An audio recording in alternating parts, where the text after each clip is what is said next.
Hello ladies and gentlemen, and welcome to the 36th episode of the Little Thespian Podcast. On today's episode, we talk to the incredibly gifted actress, singer, photographer, and model, Amy Ring. So without further ado, let's hop in episode 36 of the Little Thespian Podcast. Hello ladies and gentlemen, and welcome to the 36th episode of the Little Thespian Podcast. On today's episode, we have an amazing actress, singer, photographer, model, and amazing human being. Her name is Amy Ring. How are you, Amy? I'm delightful, especially after that introduction. That was phenomenal. I'll take it. Yeah, thank you so much for being on. I cannot believe we're already on 36 episodes. It is incredible that we've gone this far and we continue to strive on. So thank you so much for being on. Thank you for having me. And we're going to talk all things acting, all things theater, all things to come, and some amazing memories that you had at John Abbott College's professional theater program. So before we start, though, I always say, guys, please do your part to stop the spread of COVID-19. I know we're near the end, hopefully, but please wash your hands, wear a mask, and don't forget to socially distance. We're not out of the woods completely yet, guys. So please do your part. So the first question, as per always on the Little Thespian Podcast, is how exactly did you get into the arts, Amy? It's a long and interesting story. Actually, it's really not. I was just a little kid, and as a lot of parents do, they try to put you through all sorts of different activities. You know, try soccer, try ballet. What's the thing that you like that you want to do? And I sucked at ballet. And I sucked at soccer, I sucked at baseball. And there was a lot of things that I couldn't do or I did not enjoy doing as a very picky little girl. And then eventually I managed to get into a theater camp. And, you know, in the summer, you go to summer camps and stuff. And I went specifically to theater camp and I just tried it. And I'd never really tried it before, but I liked watching movies and TV shows and Disney and all that stuff. And I was in my element, like little 7-8-year-old Amy, just absolutely knew, okay, this I'll keep doing. This is easy. It's really fun. I loved the costumes. I could memorize the lines. I had so much fun being outrageous on stage and just being the little center of attention. And it was just so much fun to do plays as a little kid. And then I just ended up doing them throughout all of school, every opportunity I could. And I realized that it was something that I really loved and enjoyed. And I've just been doing it ever since. It's just been the only thing I've ever wanted to do as far as I can recall. That's incredible. And honestly, I feel like so many people need to have that outlet when they're young, right? no matter what it is, but acting and just doing something almost like dress up when you're young. I feel like that's appealing to any kid, right? At that point, everyone loves Disney when they're young. Let's be honest. Everyone grew up with Disney, whether you saw one or everything. Now you have Disney Plus, so there's no excuse not to watch Disney. But that's the thing. Like, I feel like it needs to be more accessible, I think is the best word to say, for young kids to just, have that outlet of theater. I feel like everyone should do theater. I've said it on the podcast before.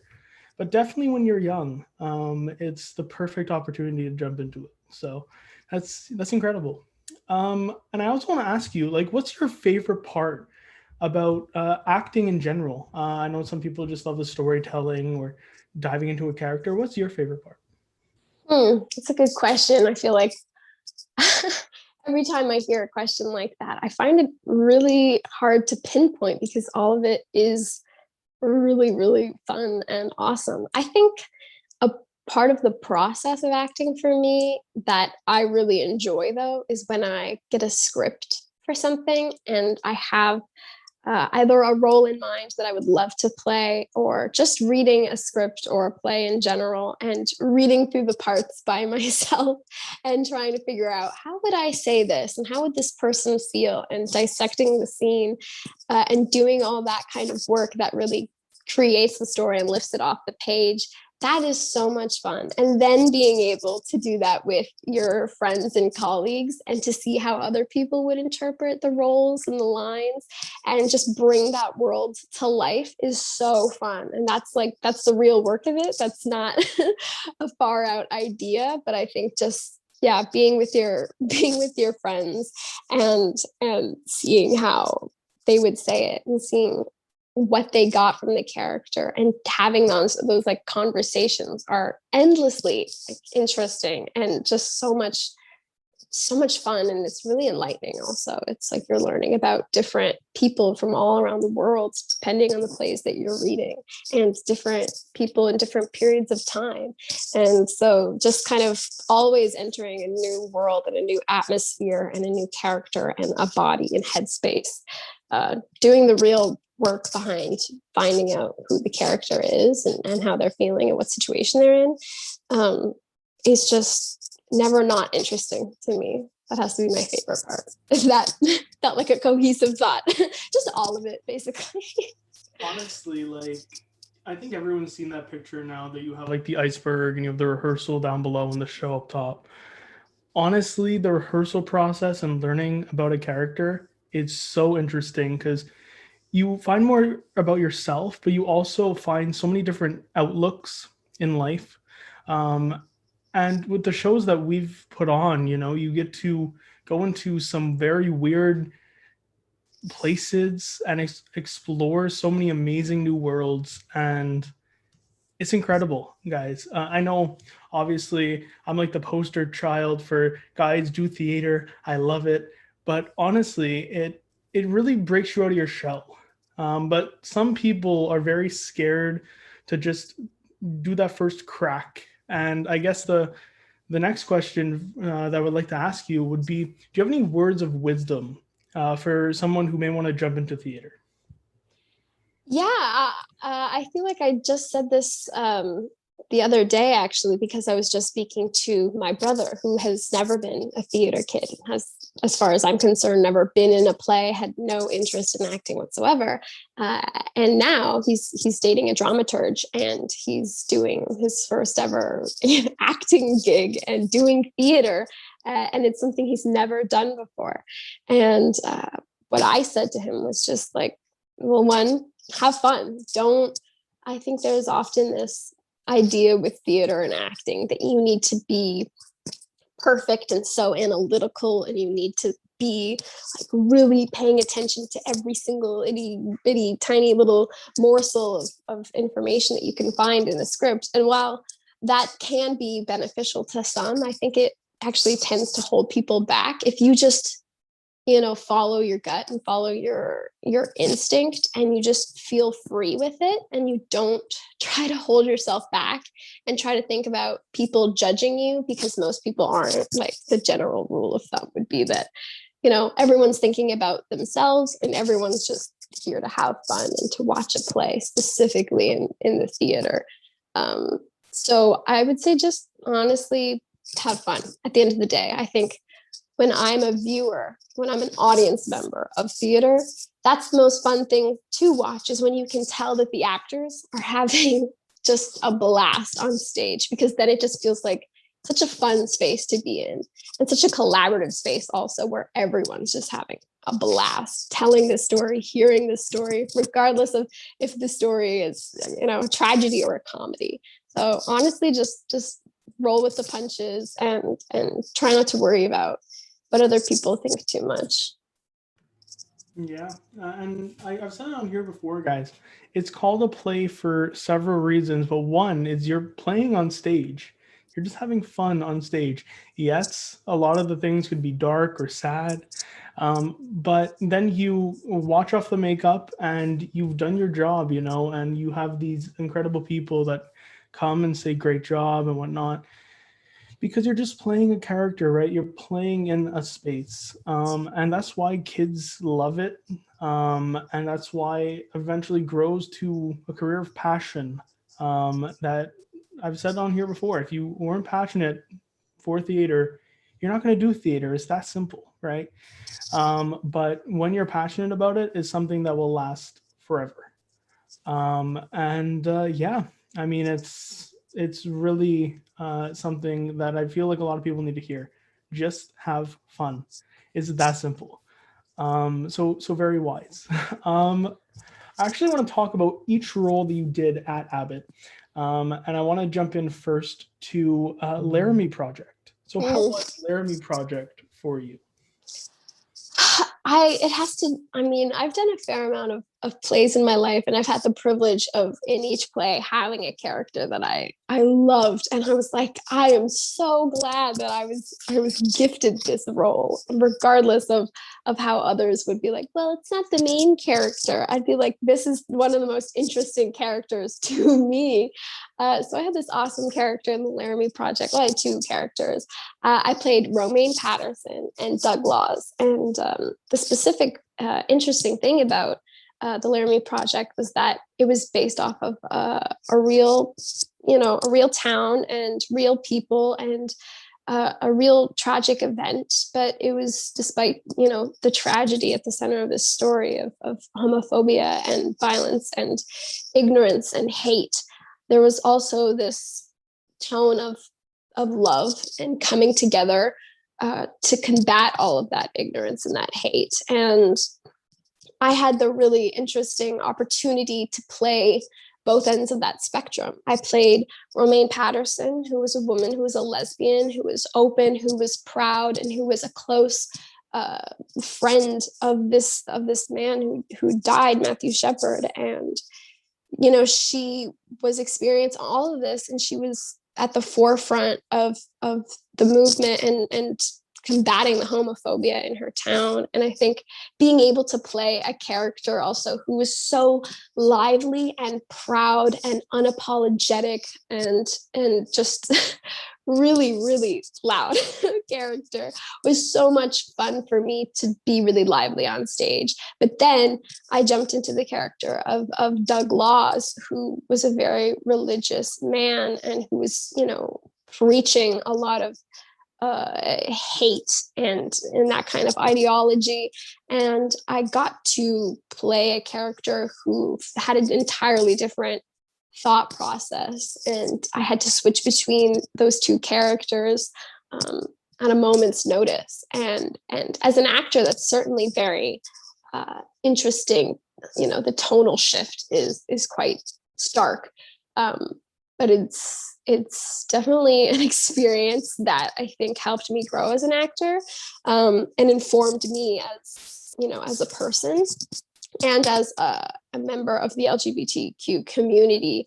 I think telling this story also felt very important to talk about and to represent. So it was just a very, I just had an awesome time with that play. It was so beautiful, and I had to hold myself back from crying. Every single performance was so impactful, and I had specifically also this amazing monologue at the end where everyone joined hands and connected and united in the town, and really just said, we are people, and people are going to come together, and people are going to be themselves, and this kind of hate has no place in this town. Even if it's here now, we will stomp it out. There's no place for hate in this world. And it was just such a powerful moment and such a powerful play. It was truly really fun. I mean, it's also a very important message even now, right? Especially now. We're hearing about the London attack every time we turn on the news. And it's true. Hate is something that we don't need in this world, but it continues to just pop up wherever we look. And I mean, Laramie Project, I've said on here before, my God, what a lovely piece of art. It is, when you have verbatim theater, it always touches people in amazing ways. But Laramie Project, I've said, you guys need to tour it. You guys need to do something with it if you possibly could. Because it honestly is something that I feel like everyone needs to hear, especially in these times where it's, we have so many movements coming up because of the evil that's still in this world. It needs to stop. So Laramie Project is definitely a catalyst for change, and it really needs to be produced more, guys. The Laramie Project, I will link all the plays that we talk about down below. Check it out. We're also going to talk about Dr. Faustus, because that was the next play that came in, and you got to play some fun roles in that as well, and to go into a crazy new world in Christopher Marlowe's amazing classic. So how was that for you? I once again had two characters who were quite different from each other. I had the character of the first scholar, who was a part of the best dynamic trio, if you would, of scholars who were friends with Faustus, and were trying to get him to not make the horrible mistakes that he makes. No spoilers for a play that's so old, but I definitely had a fun time with two of my really close friends, Theodore Blahos and Emilio Ferreira. The three of us got to be kind of these ridiculous characters stomping around on stage and being pompous and adding my own little personal quirks and touches to the character of stomping around in my little my little scholarly hat and dress that I had that I really loved.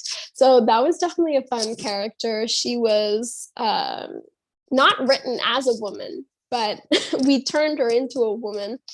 And I think that added a new dynamic to a lot of the male characters in the play. And she was a woman among these men, and she was tired of being surrounded by these morons. So that was definitely really fun for me, and to witness all the magic that I sadly didn't get too much to be a part of. And I played the role of Martino, who was part of another trio, a lot of trios in this play. And Martino was one of three men, so I got to play a man and take up on that body language, and change my voice a little bit. And stomp around on the stage and wear a suit and have weapons. That was really, really fun for me. And I got to, spoiler alert, aid in the murder or the attempted murder of Dr. Faustus.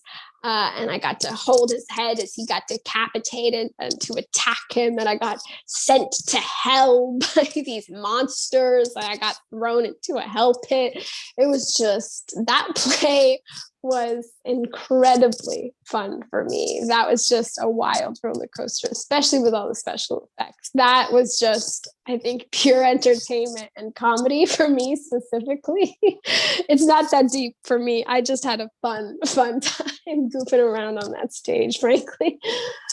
Yeah. And from the depths of hell to Neverland. My God, what a jump!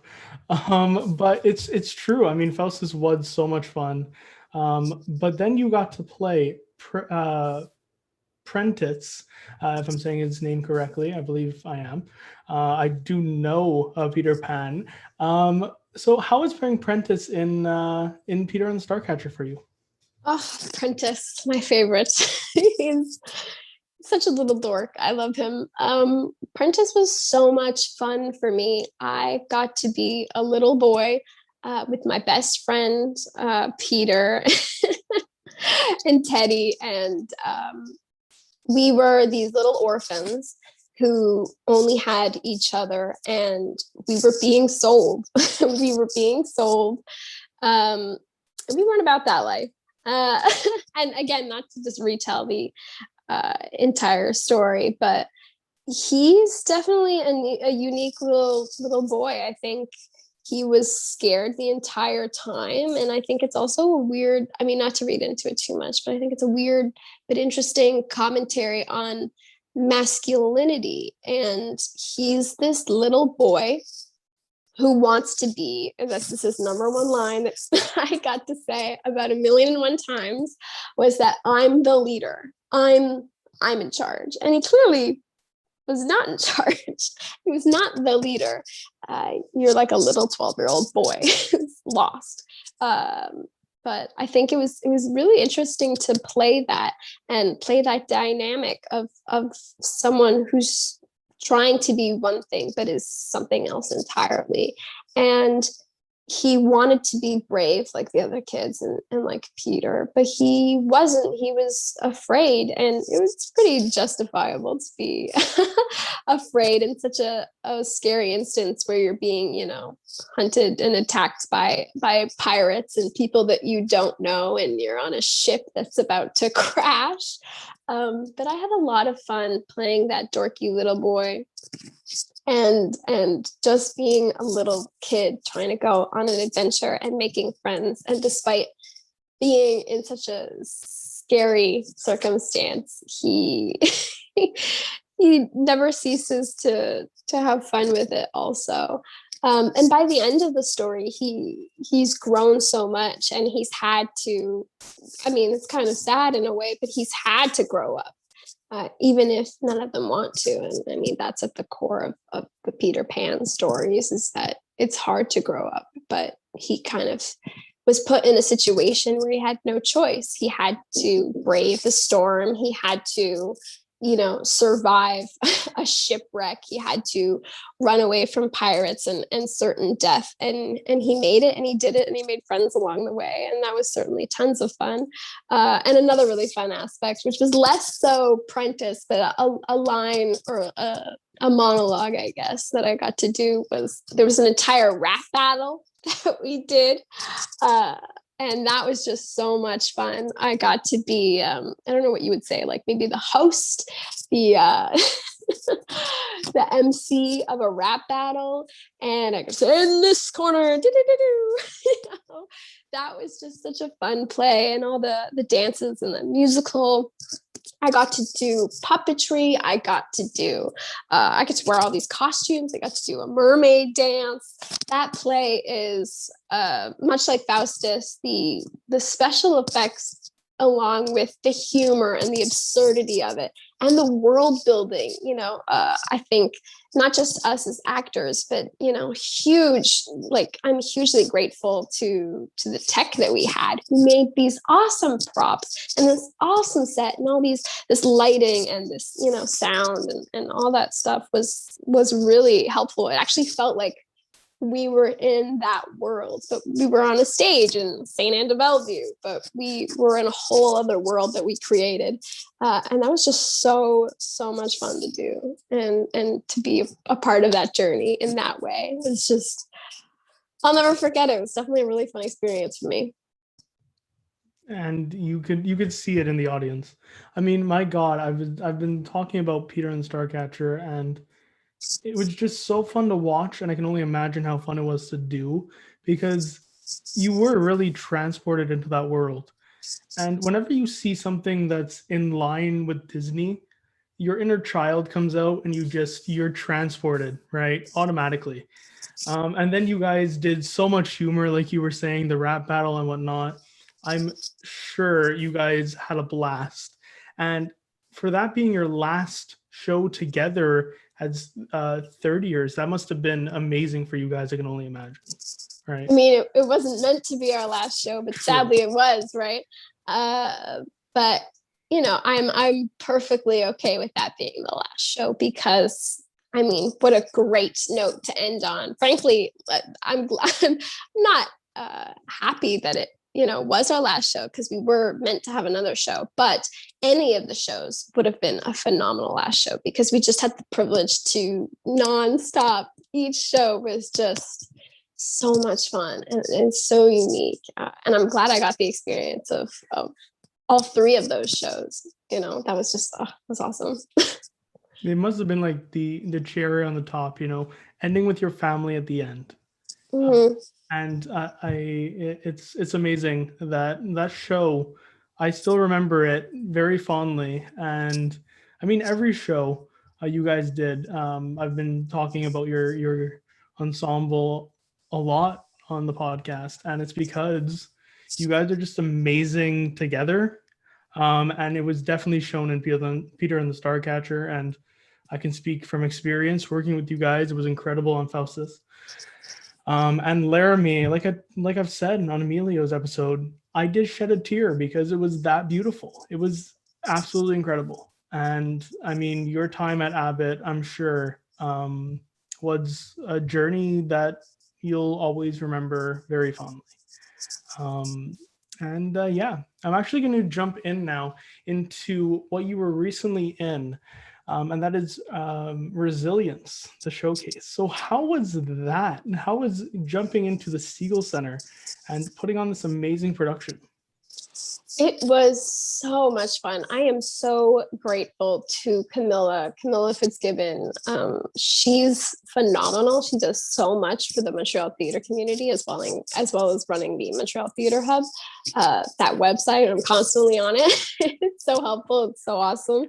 And that, as soon as I saw that, I signed up right away. Like, I didn't hesitate. I was like, you're telling me I get the opportunity in a pandemic to work with other people in real life, and do theater on a stage again at the Siegel Center, which is a very, well-respected, well-loved staple in our community.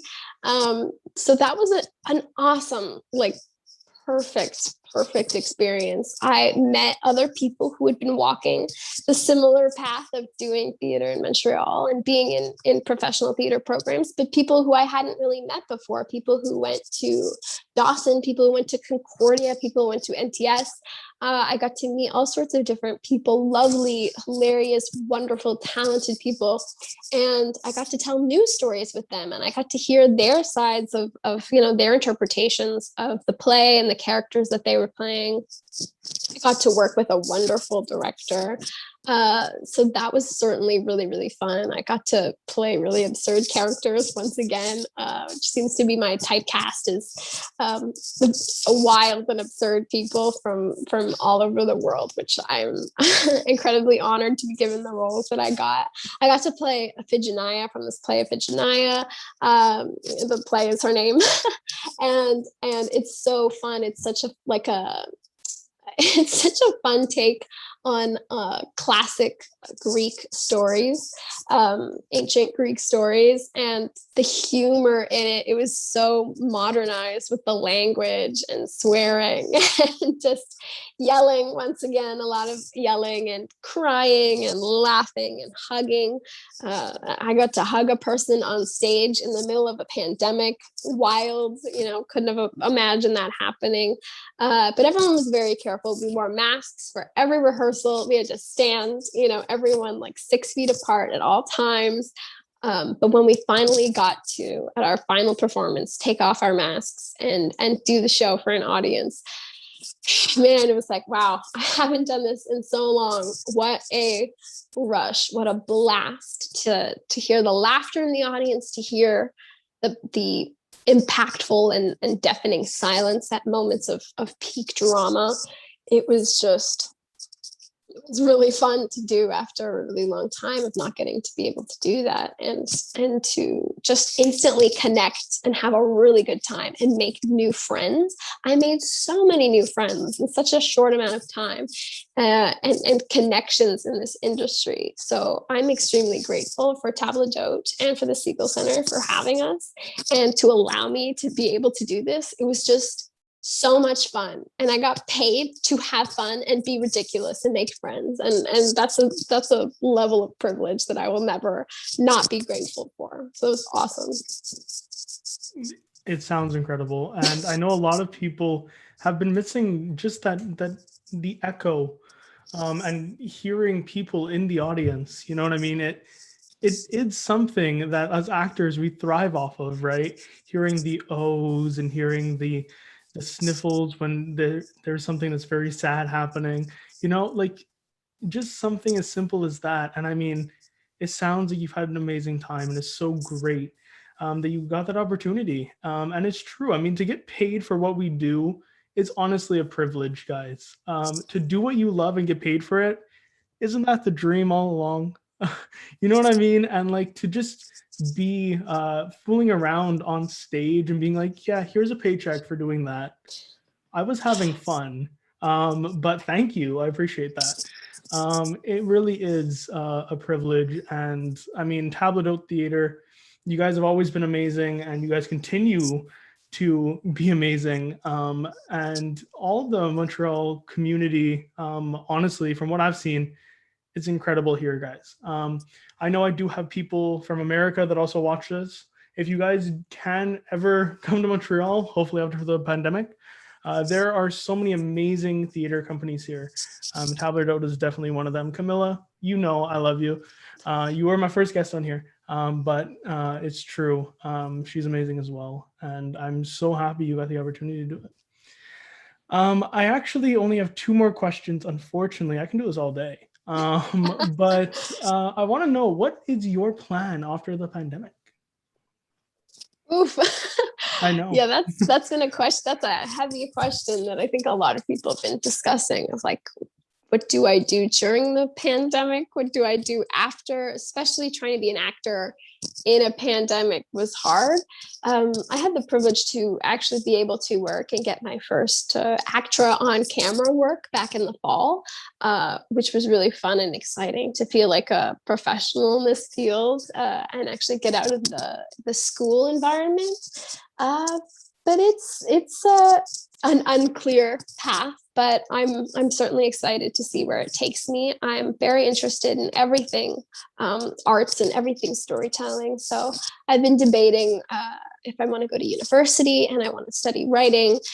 I've been writing a lot of stuff lately. I personally aspire to be someone like Phoebe Waller-Bridge or Issa Rae or Michaela Cole, women who write their own projects, cast themselves in said projects. They get to act, they get to write, they get to direct, they get to tell these different stories that are fun and exciting, but deeply impactful and real and unique. And I would just love to be able to do that stuff, to be able to work as an actor, director, or writer, all that kind of stuff. I don't know how I'll get there. I don't know what path I will take, but I'm excited to see where it takes me. So that's just working in the general field and getting that experience and getting to tell the stories that I'm passionate about is something that I'm really excited for in the future. Very excited to see it. And my last question actually has nothing to do with theater, but it has to do with the amount of amazing photos that you post almost daily.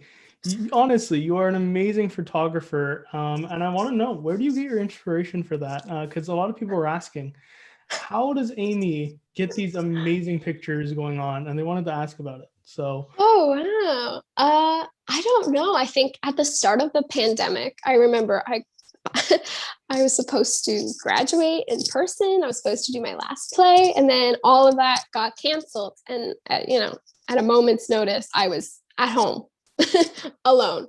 Like, what do I do? How long am I going to be here? So I started doing something with my friends where every day we just took a picture of ourselves. And it was mostly for like fun, colorful outfits. We did Disney outfits. We did, time period outfits, the 70s, the 1800s, all sorts of fun stuff like that. And then I realized that it was kind of fun setting up my camera and creating a little world of my own within this single frame. And I just kind of, not really planning to, got into self-portraiture. So I started buying stuff for it. I always loved photography. I did photography as a kid. I took photography classes in high school, and I had a camera, and I just really loved it. And I didn't exactly know why I loved it. And I still have a hard time putting it into words. But there's certainly something really fun about expressing yourself and being creative in that way, which is different than theater. I'm not talking, I'm not telling a story with words or with really that much acting, but I'm painting a picture. I definitely have had a lot of fun with that. I've got backdrop stuff, I've got reflectors, I've got tripods everywhere now. I bought an extremely expensive camera, and I only plan to do more of that and to improve it. I feel like I just get my inspiration from a lot of other self-portraits on Instagram. There are a lot of people who take really like amazing self-portraits. I think there's one, her name is Kimberly, and she takes phenomenal photos and she edits them in such an interesting way, and it's like a whole world, and it's so colorful and it's so creative, and it's not just a normal picture, it's a story and it's a world in a frame. And it's just such a creative thing, and I just have so much fun coming up with new ideas for it. I can't I don't know, I look at Pinterest, photo shoot ideas, self-portrait ideas, and I look around my room, I've got leaves, I've got fake flowers, I've got, mirrors, I've got stuff like that. So I just try to be creative and have fun with it. And I draw inspiration from other people, from movies, from TV, from writing, whatever I can, from paintings. A lot of my photos are inspired by old paintings that I find. And I just try to, I don't know, be creative. It's something fun to do. And it's certainly, it certainly takes up a lot of my day and my time, but I have no problem with it. Right after this, I'm going to go take photos. It's already set in my calendar. So yeah, I'm having a lot of fun with it. If you want to do it, guys, literally just go on Pinterest or look on Instagram. There's tons of ideas, and you can get your own inspiration from them and do your own take on them. And you really don't need the fancy camera. You really don't need all the equipment. If you want to do it more casually, you can just do it with an iPhone. Frankly, there's not that much of a difference. Yeah. Wow. And that's the thing. It's so amazing to know someone that has so many different interests, and just can put on so many different hats. And you are striving to do amazing things moving forward. And I cannot wait to see it. Thank you so much for being on, Amy. It has been incredible. And we've talked about so many amazing things and so many amazing memories. But before we go, I always shine a light on my guests. And my God, this is going to be a hard one because, like I said, there's so much to unpack. Amy you can see, she's just a bundle of joy, first of all, and has so many things that I'm looking forward to seeing. I hope you guys are too. She's an amazing actress, as we just heard, amazing photographer, and you guys should definitely keep your eyes locked on all sorts of things that she's going to be a part of, because, like I said, she's been incredible. She is incredible, and I cannot wait to see what the future holds for you. So thank you so much for being on, Amy. It has been a blast. Thank you so much for having me and picking up all these memories that I haven't been able to talk about or do so much lately. So thank you. Thank you so much. Honestly, it's been great, and I cannot wait to see. You've only just started, right? And you have so much amazing aspirations coming up, and I cannot wait to see what unfolds from all that. So thank you. Thank you. Honestly, it's been an inspiration. So thank you. Thank you so much. All right. Well, thank you guys for joining us on the 36th episode of Little Thespian Podcast. And we'll see you all on the next Little Thespian Podcast. Bye. Bye-bye.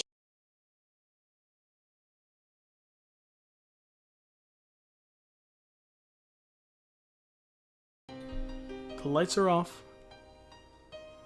The curtain has fallen. And it's time to say goodbye. Thank you all for joining us on the Little Thespian Podcast. If you have any questions or concerns, please don't hesitate to ask, either down below or on any of our platforms. On the next episode of Little Thespian Podcast, it's a very special return to the podcast as Samara O'Gorman joins us to talk all things What If the Sun Died. I truly cannot wait to talk to the published author herself, Samara O'Gorman. The sunshine is returning back to the podcast to talk all things her new book, because actors can write sonnets too, on episode 37 of the Little Thespian Podcast. Don't forget to like, comment, and subscribe. Guys, it helps us out tremendously. And don't forget to ring the bell so you're notified on all future videos. There's going to be much, much more coming, including a couple new Shakespeare sit-downs. But before I get to that, I want to thank Amy for being on this episode of the Little Thespian Podcast. It was great talking to you, as it always is. And I cannot wait to show you guys the amazing guests that we have lined up for future episodes. It's going to be a great time as we inch closer and closer to 40 and beyond. So thank you all for watching, listening to us here on this episode, and for all the 36 episodes that we have done thus far. Thank you guys so much for watching, and like I said, some Shakespeare sit-downs will be coming out very soon as we are inching closer to an amazing summer schedule here on the podcast. So thank you all for watching, listening. This has been your host, Matthew Crandall, telling you guys to always shine bright, and we will see you all on the next Little Thespian Podcast.